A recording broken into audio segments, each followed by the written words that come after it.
What are you thankful for?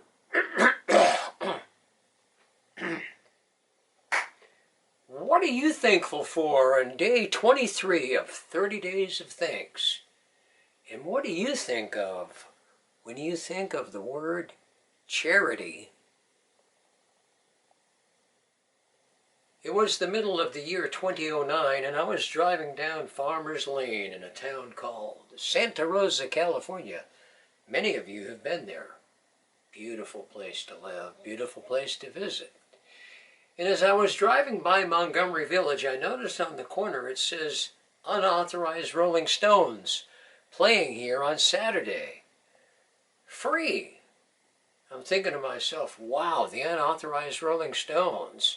That's going to be an awesome opportunity. Unfortunately, I wasn't able to make that event. But later in the year, it showed up again. And I did show up at that one. And here's what had happened. A woman by the name of Melissa, who was the owner of Montgomery Village, decided that she was going to put on a charity event. She had gotten together with a disc jockey by the name of Mike Waterman, who was the drummer for the unauthorized Rolling Stones.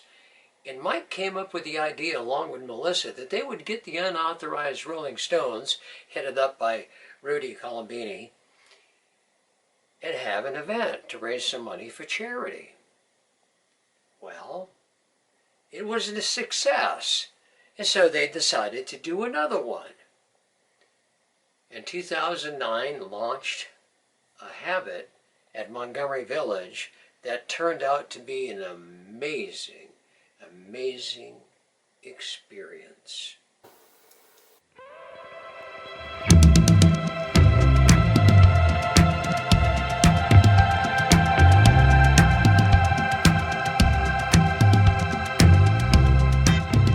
Welcome back to Up with Inspiration with 30 Days of Thanks. For the last few days we've talked about truth and justice and mercy and hope, and how Jesus Christ came to fulfill those purposes and to instill those purposes in our hearts so that we could have those benefits and share those benefits with other people. And as we've exercised those virtues, we've been set free. And that freedom has now given us the opportunity to concentrate on charity. Now, charity was a subject that was most dear to Jesus' heart, because he taught us that we should take our minds off ourselves and place it on other people. And by doing so, it'll set us free, because God takes care of all of our needs. Jesus also said that when we exercise charity, that is when we give, when we help other people with things like homelessness or shelter or food, money, medical services, when we help other people with these things, we're not to become boastful or to try to become noticed, but that we should not even let the right hand know what the left hand is doing. And in doing so, our Father in heaven will bless us. Jesus tells the story about worry. And he says to take our minds off ourselves and not worry. And he says, because if you take a look at the birds of the air, you'll notice that they don't have to go out and earn a living, and yet the Heavenly Father every day feeds the birds, takes care of them, finds a place for them to stay. And are we not worth many birds in the Father's eyes? Are we not so important that he's not going to take care of us? So important to him. So lovingly valued by him. And then he tells the story, Jesus, in Matthew 6, that the flowers themselves, the lilies, and all these other flowers, they don't take care of anything. They don't worry. And yet even Solomon, in all of his glory, was not clothed like one of these lilies, that today, like the grass, is gathered up after it fades away and burned, because its life is so short, and yet God takes care of these flowers. And are we not more valuable than the grasses of the field? Jesus is saying that certainly the Father is going to take care of us if we put our attention on other people.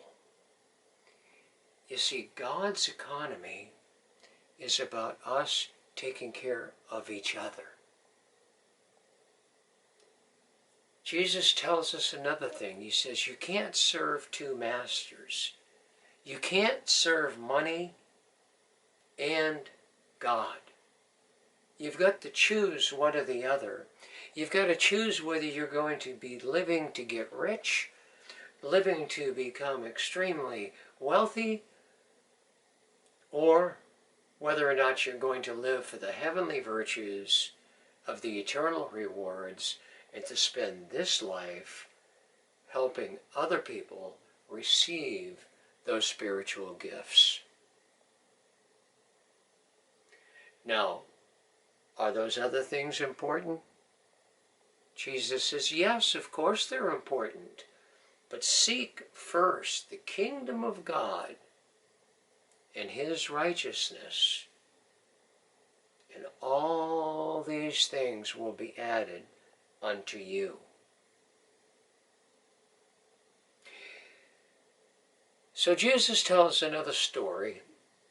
He tells a story of the temple, and outside the temple, where the people were coming along who were very prominent in the town, and they were taking sacks of coins and transferring their money into small denominations, coins, so they could go up the horn of the altar, the horn of giving, this horn that would echo, this brass metal horn, and they would take their money and they would throw these large coins at the horn, boom, boom, chang, so that everybody would notice that they were giving lots of money. And in the middle of all of this little widow came up and dropped a mite in the horn, carefully walked away. Jesus turned to his disciples and he said, this woman, she's given more than all of the rest, because they, out of their abundance, have given and have chosen to be noticed. But this woman gave all that she had.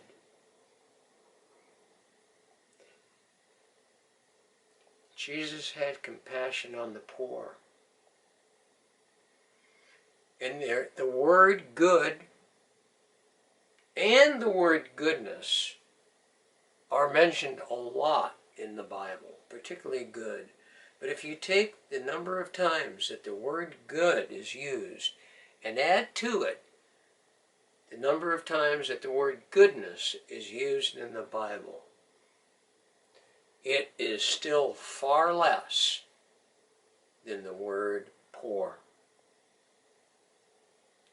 Jesus came to help the poor. And in Jesus' mind, all of humanity is poor. All of us. So our attention, where should it be? Helping one another. Helping each other.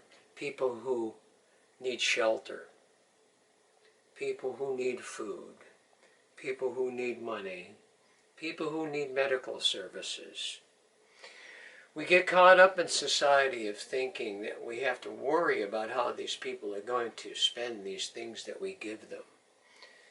And the Lord said not to be concerned about that, but to give, and to give, and to give. And as we do, our heart becomes lighter. It becomes more free. And we're not to know what the left hand is doing with the right hand. Don't choose to even be concentrating on how much you give or what it's all about in terms of other people noticing. He says if you do, you're going to lose your reward from your Father, because your Father wants to reward you for just being obedient in doing what Jesus, his Son, has asked us to do, which is to become very, very generous. There's a lot of homelessness today. And I'm convinced that a big reason for that is because of the extrapolation of pricing in housing. People have gotten used to buying homes, living in them, flipping them for a higher price. Some people just buy houses just to flip them, and the prices go up and up and up and up and up, to where it gets to the point where the average person who's just coming into the economy, unless he comes from a wealthy family, can barely even afford to rent on one income. And you're getting to the point where people are paying thousands of dollars a month for rent. And to buy a house, in many towns now, an average house is over $1 million. How can a young person, 22, 23 years old, whose parents are just perhaps maybe working at an office or working at some small business, bringing in a reasonable amount of money, but still so small to allow that child to have the benefits of an education or to be able to rent on their own? And then you deal with the people whose fathers have abandoned them. Maybe they've been fostered, maybe raised by one parent who's been striving all of her life or his life. These cases are multiple, and they're multiplying. And yes, we do have strangers at the border. And Jesus said to welcome the stranger. And if we do welcome the stranger, and if we do help the homeless, and if we do help the poor, you'd be surprised how God will work his miracles. We don't have to worry about there being enough land or enough money. There's plenty. It's how we do it. If we were to take people at the border who are struggling, and I'm not saying there aren't some people who come in who shouldn't be coming in, or there's people who are going to cause problems. Of course, those things will happen. But again, if we concentrate on what God's asking us to do, what would it be like if at the border, when people came to the border, that we had land that was set aside to where we could just have a wonderful feast the first night for them? Bring them in and warm them up and give them a blanket and give them a decent bed and have a feast and tell them we're so happy they're here. We don't know how we're going to help them, or if some of them are going to have to go back to their own country, or whatever the case may be. But welcome them and embrace them and take them in as brother and sisterhood. And treat them like they're valuable, because they are valuable. They're just as valuable as you in God's eyes. And God doesn't see borders. God sees a world that he's made. Nobody produced land. You never built land. You can't build land. All of the land, the seas, the trees, everything was given to us by God. The air that we breathe, the water that we drink, the food that grows, the soil that we live on. We have no right to think of other people as strangers. When there's a deviant, we have to deal with that deviant. If that person is rambunctious and crime-ridden, we have to deal with that person.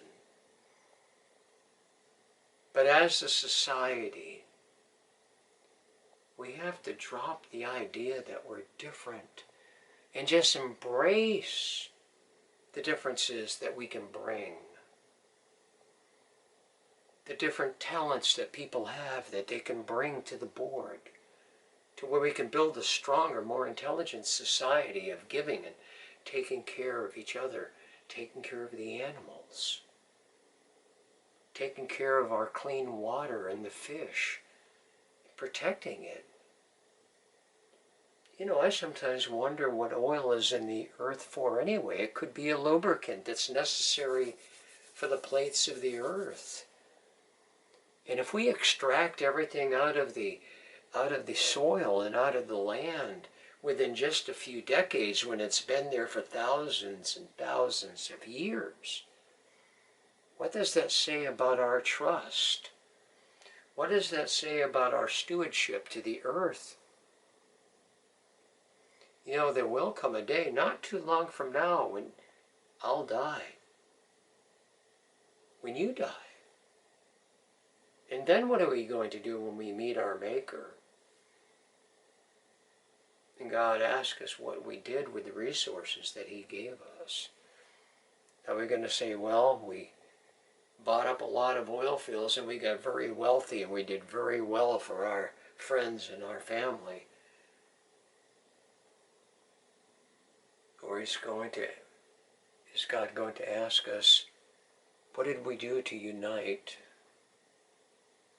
to live in love, and to grow in charity, and to make sure that everybody fit in, that everybody was respected? If there is a God, and I know in my heart that there is, it's a knowledge that's just based on belief. But belief is described by the Lord as the hope of faith of things that are unseen, which is evidence. Faith is the evidence of that which is unseen.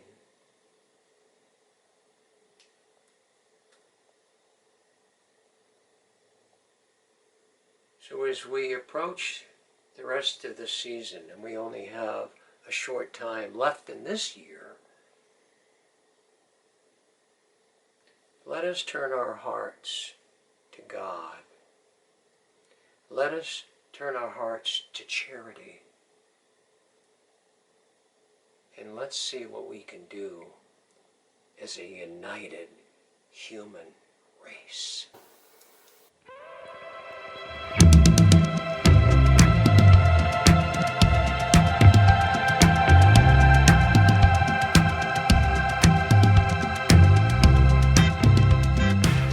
It was 2019, and Montgomery Village was getting ready to be sold. And so much had happened during that time, between 2009 and 2019. The concerts started getting bigger and bigger each year. By 2011, all these decorations were being set up at Montgomery Village, and the stage was beautiful. And the different businesses were all pitching in. And a group of dancers showed up that started supporting each other and photographing one another and doing videos. It was called The Kids Are All Right. And they began supporting the bands and dancing in front of them and finding out the names of the band members and making them feel good and learning each other's names and setting up accounts on Facebook and YouTube and getting to know each other and love each other and dancing together every single Saturday, Saturday after Saturday, every summer. All these tribute bands because of Melissa and Michael Waterman. And all these great things started happening as these great tribute bands started coming in, doing the Beatles, Prince, Bruce Springsteen, Creedence Clearwater Revival, Elton John, Neil Diamond, and on and on and on. all these bands playing general cover tunes, bands from all over the Bay Area and beyond down in LA. And Montgomery Village would bring these people in and put them up at the Flamingo Hotel, and they'd give them all of the food they needed, everything they needed to carry on while they were here. They poured thousands upon thousands of dollars into this wonderful event that grew into one of the greatest charities. But even more than that, the benefit of the charities of the musicians and the way that music started to develop in Sonoma County. It had already had a good start with different towns doing different benefits and also having concerts at their parks, and Juilliard Park and Ealsburg and Windsor. But Montgomery Village brought people in from Sonoma and from Sebastopol and from Cotati and from Novato and from Cloverdale and Ealsburg, Windsor, all of us coming together. Santa Rosa, Montgomery Village, every Saturday dancing. And then we took our dancing to the other venues. And these dancers began to dance in front of the stage, and crowds began to get bigger. And today in Sonoma County, even after all of the fires, even after all of the problems with COVID, today in Sonoma County with Peacetown, and with Ealsburg Plaza, and with Windsor, and with Rohnert Park, and with Cotati festivals, and with Petaluma festivals, and downtown, the Waterway, and Novato, Trek Winery, and all of the different venues that go out to Stafford Lake, and just beautiful, beautiful music productions, literally thousands of concerts, and people getting together and getting to know each other peacefully and having a good time, and supporting each other through sickness and death with charity, the money that comes in for events. Just people loving people. And a lot of that started because of Melissa. Melissa, who chose to support a charity and then to allow other charities to be sponsored each week. And the different people who had their businesses, the tenants at Montgomery Village pitching in, and the entrepreneurs and the artists coming together who were doing the painting arts and the sculpturing, and the wonderful, wonderful musicians and singers, and just the whole community loving one another.